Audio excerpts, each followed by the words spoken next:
A violência nas escolas do Brasil preocupa cada vez mais alunos, pais e professores.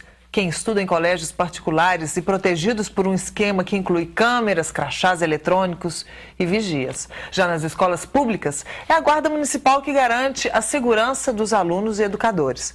Só que as ameaças há muito tempo já ultrapassaram os muros dos colégios. E as escolas nunca estiveram tão vulneráveis à violência como agora. Para falar sobre esse problema, eu recebo aqui no estúdio da revista BH News o professor e mestre em educação Marco Antônio Silva, que está lançando o livro didático Hora de Construir História de Minas Gerais. Tudo bem, Marco? Tudo bom? Boa tarde aos telespectadores do BH News. Eu queria dizer que é um prazer estar aqui conversando com vocês. Eu só acho que a gente consegue compreender o mundo que a gente vive se a gente compreender a nossa localidade. E a nossa localidade a gente só vai compreender quando a gente puder compreender o mundo. Então é um jogo dinâmico de mão dupla, né? E acho que o BH News tem cumprido bem o papel de nos informar sobre a nossa localidade, né? Tem suprido muito essa lacuna que a gente tem muito hoje no estado, né? Que bom que você pensa assim, que todo mundo pensa assim também, né? Marco, eu estava conversando agora com o Douglas Amorim, né, que a gente estava falando sobre preconceito, homofobia, e aí surgiu aí um gancho sobre a questão da moral e cívica, né, daquela disciplina que antigamente a gente tinha na escola, que ensinava aí uma série de coisas, como, por exemplo, respeito, né, a respeitar a autoridade do outro, né, ou a igualdade e tudo mais. E hoje em dia não tem mais essa disciplina. O que você pensa disso? Olha, os educadores, de um modo geral, nos anos 80, nós tivemos uma conquista histórica que foi a mudança dos currículos escolares, uma mudança de concepção na forma de perceber a educação. E aí nós conseguimos construir, teoricamente, e hoje muitos currículos escolares fazem isso também, a ideia de que a gente precisa trabalhar os valores, o respeito ao outro e a diversidade em todas as disciplinas, né?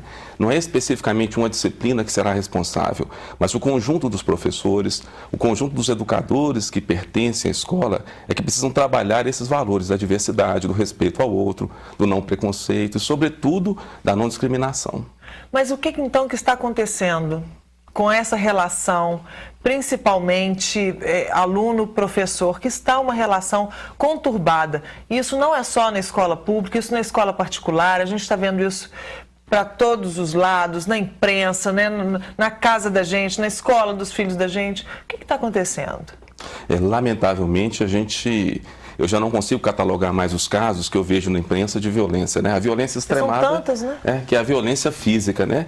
Sem contar aquela violência que a gente às vezes não mensura, né? Da relação, do bullying, do desrespeito ao outro, né?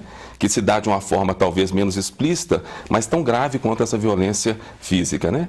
Bom, nós contestamos durante muito tempo, historicamente, no Brasil, as autoridades que trabalhavam numa perspectiva autoritária, que é aquela perspectiva de não respeitar o outro, de se basear em regras que muitas vezes não são justas, em princípios que não são democráticos, né? Princípios que nem sempre atendem os interesses da maioria.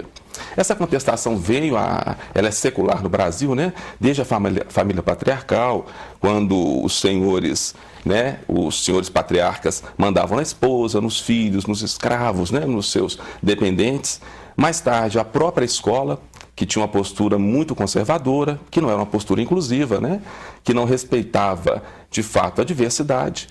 Tivemos períodos de ditaduras militares também, onde as autoridades foram extremamente questionadas, e com muita razão, porque se baseavam em leis muitas vezes injustas, e às vezes na falta de leis se impunham pela força e pela coerção, né? E nessa contestação toda, nós começamos a brigar por um modelo de escola diferente. Um modelo onde a gente tivesse regras democráticas, princípios que atendessem às necessidades da maioria e atendessem às diversidades. E também por autoridades que fossem democráticas. Autoridades que soubessem ouvir, reconhecer quando erram, soubessem construir coletivamente princípios de convivência. Entretanto, as autoridades, na intenção, tanto autoridades escolares, né, quanto gestores, professores, funcionários de um modo geral, nessa boa intenção de construir uma escola democrática, se perderam no processo e acreditam que, muitas vezes, punir se torna um ato desrespeitoso, um ato não educativo, né? E a punição e a sanção necessariamente não são atos que não educam. Aliás, são atos importantíssimos para mostrar limites, mostrar referências, né? Então, o que está faltando é isso, né? É essa punição e essa visão de limite. Mas a família tem a ver com isso também, porque o que eu percebo, eu acho até que mais nas escolas particulares, uma posição da família, dos pais, de que o filho está sempre certo, que o professor está errado. Então, quer dizer, se o filho tira uma nota ruim, não é porque ele não estudou, é porque o professor foi muito rígido com ele, porque o professor não corrigiu a prova direito. Então, fica essa briga desses três pilares aí que formam a educação, que é a escola, a família e aluno, né? Então fica todo mundo perdido. Você acha que a família também tem uma certa parcela de culpa aí nesse processo? Esse modelo de autoridade que a gente contestou durante muito tempo é um modelo de autoridade no espaço escolar, um modelo de autoridade na família, um modelo de autoridade na sociedade. Esse questionamento que a gente acabou fazendo e essa autoridade que a gente acabou, né, superando, nós não colocamos outra no lugar. E é fundamental que existam autoridades, é fundamental que existam limites. No caso das famílias, eu acho que os padrões de família foram mudando, né? A mulher saiu de casa, né? A mulher foi trabalhar, os pais trabalham muito e muitas vezes nessa ausência, no caso das famílias particulares, das escolas privadas, nessa ausência os pais tentam superar com um excesso de amor. E esse excesso de amor, que não aponta muitas vezes para limites, não aponta às vezes para uma relação mais rigorosa na cobrança, ele acaba estragando, ele acaba dificultando esse crescimento do adolescente e da criança, né? Inclusive, hoje nós vemos adolescentes com muita dificuldade de ouvir um não, com muita dificuldade de enfrentar as frustrações que são típicas da nossa vida, da nossa relação social, né? Muitas vezes, o término de um namoro representa um drama quase insuperável, né? Os consultórios psicológicos e psiquiátricos hoje estão cheios de clientes que poderiam ter resolvido muitos problemas anteriormente se soubesse lidar com essas frustrações. Até uma nota baixa na escola também vira motivo para o aluno julgar uma carteira da professora, né? Então, quer dizer, essa frustração não está sendo bem digerida, né, pelo aluno. Sim. E pelo lado do professor? Porque tem aquilo também, o professor não está satisfeito com o salário, ou a carga horária está pesada demais, a turma está muito cheia de alunos. Tem esse lado também, né? Sim, sim. É uma profissão no Brasil e em boa parte, né, dos países hoje de terceiro mundo muito pouco valorizada, né? E hoje você vê, infelizmente, nos cursos pré-vestibulares, quando a gente pergunta quais são os estudantes que pretendem ir para o magistério, praticamente ninguém levanta a mão, né? Um professor da Universidade Federal fez um levantamento dos últimos vestibulares dos últimos 10 anos nas áreas do magistério. Nós temos um decréscimo absurdo no número de candidatos vaga. Nessa proporção, possivelmente daqui 2, 3 anos, alguns cursos não terão nenhum aluno por vaga. E olha que nós estamos falando de uma das melhores universidades do país, né? Uma universidade pública e gratuita. Então a profissão é muito pouco motivadora realmente, né? Os professores, por outro lado, têm enfrentado muita dificuldade quando querem exercer essa autoridade educativa, porque existe uma série de interpretações, muitas vezes bem intencionadas, mas que não acabam comungando com esse princípio da necessidade de impor limites. Muitas vezes a família reage, muitas vezes os conselhos tutelares, mesmo que os conselheiros tenham um papel fundamental na sociedade, um papel importantíssimo de garantir mesmo o bem-estar e garantir mesmo a tutela de muitos adolescentes, nessa vontade de ajudar, acabam por dificultar essa relação da escola de exercer essa autoridade e impedir que esse adolescente que começa a transgredir normas que são fundamentais para a convivência, de impedir que ele pare com esse procedimento e de impedir que ele vire um exemplo negativo para os demais. Então, essas instituições e essas pessoas, nessa falta de uma visão mais clara da necessidade da sanção como processo educativo, vem dificultando muito a ação do professor. Muitos professores, inclusive, preferem se omitir. Eu tenho ouvido isso de vários professores nos cursos de formação que a gente tem trabalhado ao longo da cidade e do estado, que preferem se omitir muitas vezes do que comprar uma briga muito maior que ele não vai dar conta de manter. E se desgastar com isso, né? Parece que é uma sobrevivência profissional que acabam adotando, que é muito triste. É lamentável porque, posteriormente, isso vai ter consequências muito sérias, tanto para a própria escola quanto para a sociedade, né? Então, os professores estão perdendo um pouco esse estímulo desse trabalho, dessa educação, dessa formação desses jovens? Você acha que está faltando um pouco esse estímulo? Sim, eu acho que falta o estímulo e falta, sobretudo, uma concepção. Eu acho que uma mudança de postura, eu acho que é da sociedade como um todo, da necessidade da gente criar regras democráticas, mas criar também métodos de punição que sejam educativos para mostrar para quem está se formando, né, para as crianças, para os adolescentes, até para os adultos, né, a gente continua se formando ao longo de toda a vida, que é necessário que a gente saiba respeitar o outro, saiba respeitar limites, saiba entender que a vida em sociedade é maravilhosa, mas exige de nós um comportamento de saber entender o outro, as necessidades do outro, e que eu não posso transformar os meus desejos, as minhas vontades em algo exclusivo. É necessário que eu saiba que o outro precisa da minha boa relação, do meu respeito às normas para que ele viva bem. Vamos pegar um exemplo mais pragmático.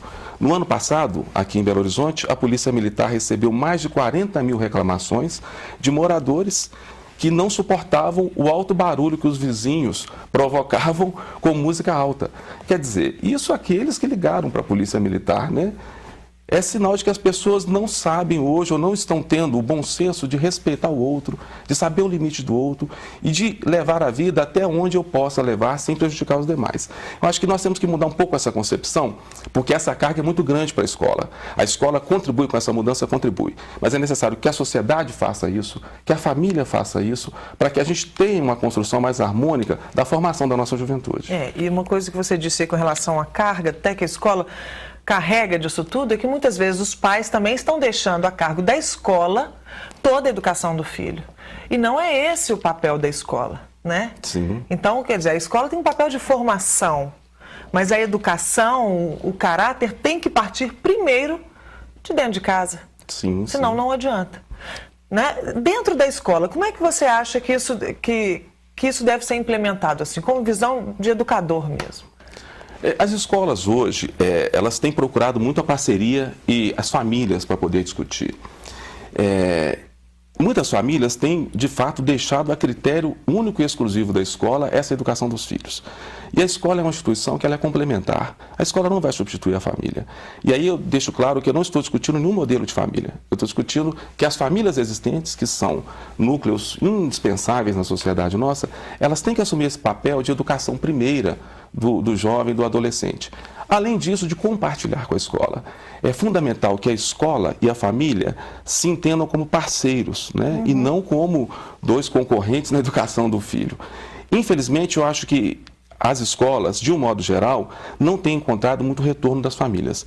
Por essa concepção hoje de que a educação pode ser terceirizada, que a escola é um local onde eu deixo meu filho e o apanho e que lá eles vão dar conta de todo o processo educacional. E o processo educacional é muito mais amplo e complexo.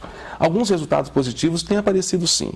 Tem trabalhos de parceria das escolas que começam a redundar em uma melhora da disciplina, da relação professor-aluno, e algumas famílias que têm se disponibilizado a procurar outras famílias, porque entendem que é necessário que todos estejam compartilhando do mesmo princípio para que as coisas andem e funcionem. Mas ainda nós estamos caminhando muito no início nesse processo. Eu acho que as mudanças têm que ser um pouco mais profundas e, aliás, têm que ser um pouco mais rápidas, porque nós estamos vivendo um momento muito complexo que precisa de mudanças mais rápidas. Este livro que eu falei no início do programa, que eu estava dizendo, que você está lançando, fala sobre essa questão de educadores? Não, na verdade, é uma outra frente de trabalho, né? Um livro didático sobre a história de Minas Gerais. Ah, sim. Para crianças de... É mesmo? Para crianças do 3º e 4º ano do ensino fundamental.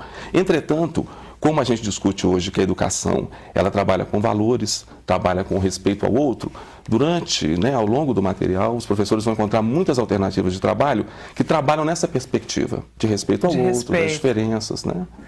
Marco Antônio, muito bacana, viu? Muito bacana essa sua visão aí das coisas. Eu acho que esclareceu bastante pra gente aqui. Foi muito bacana. E depois volte para falar dos seus livros. Ok, será um prazer. E sempre que precisar discutir educação, nós estamos disponíveis, porque eu acho que é fundamental que a sociedade toda se envolva nessa discussão. Já está anotado aqui para agendarmos outras entrevistas, então.